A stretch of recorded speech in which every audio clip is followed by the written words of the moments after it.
Hello, bookaholics! Welcome to my channel. This is Angela, your own bookaholic brown name here. If this is your first time here, I would like to let you know what we do here. We talk about books. So I talk about books that I am reading, books that I have read, books that I am planning to read, books that I hate, books that I love. So all things books.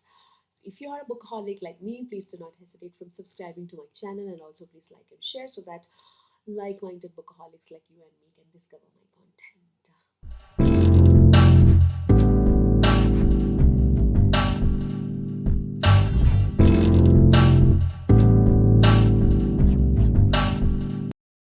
So October being the spooky month, I decided that I will squeeze in some horror genre into my reading list. So if you have seen my TBR video, you know that I decided to read the Japanese manga series Uzumaki. This is my first ever manga read and I absolutely loved it. So last time when I was doing the TBR, I did not have the physical book to show you, but now I have got it. Um, this is how it looks.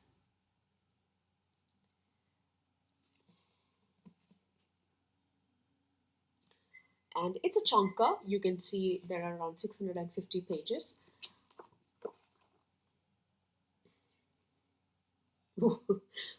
You see how horrifying the images are. This book promised me 650 pages of horror, and boy, did it deliver. Like I said, this was my first ever manga. I have never read manga before in my life, and it was kind of a little bit difficult to get used to reading from the other end of the book, but I quite easily adjusted into the rhythm of turning the pages the other way around, but it was fun. Before I get into the review, a little bit about the book itself. Uzumaki was written and illustrated by Junji Ito. He was published as several volumes in magazines over a period of time from 1998 to 1999.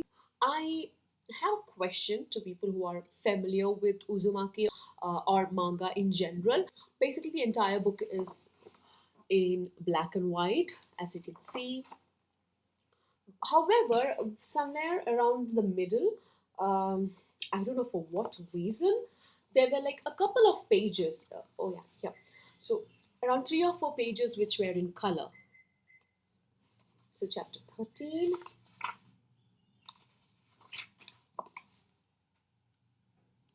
And this one. And then you can see all of a sudden the next page is back to black and white.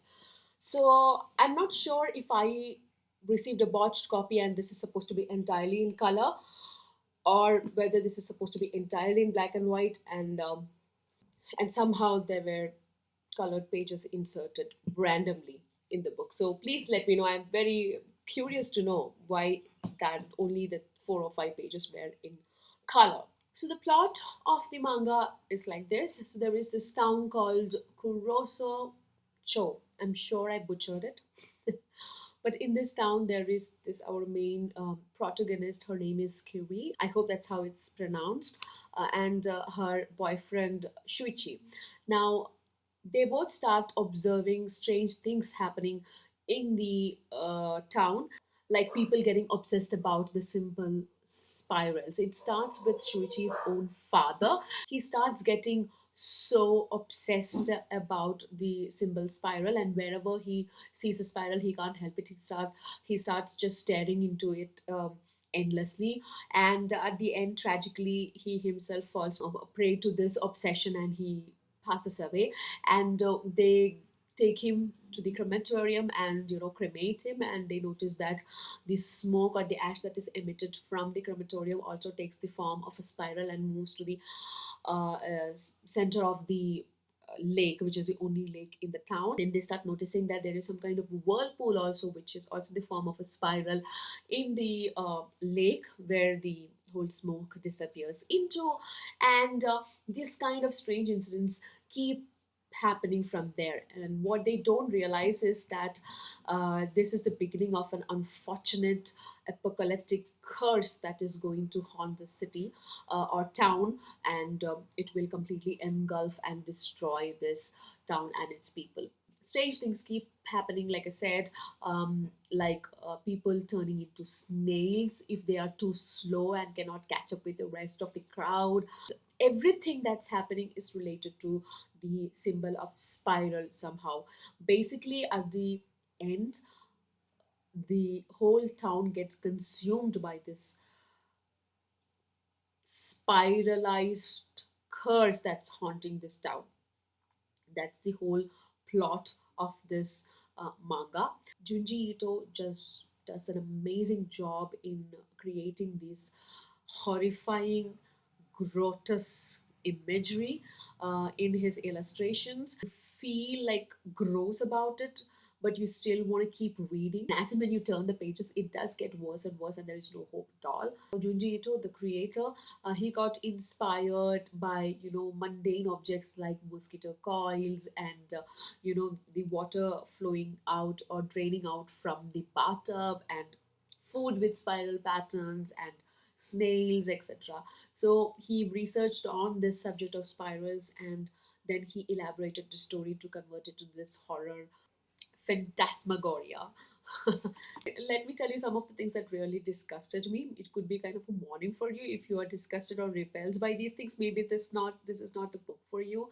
It's like there are like repelling infections which are illustrated quite in detail. There are occasions where people turn into snails as part of the curse, and without warning, on your face you will see some twisted form of cannibalism, and that's where I almost threw up.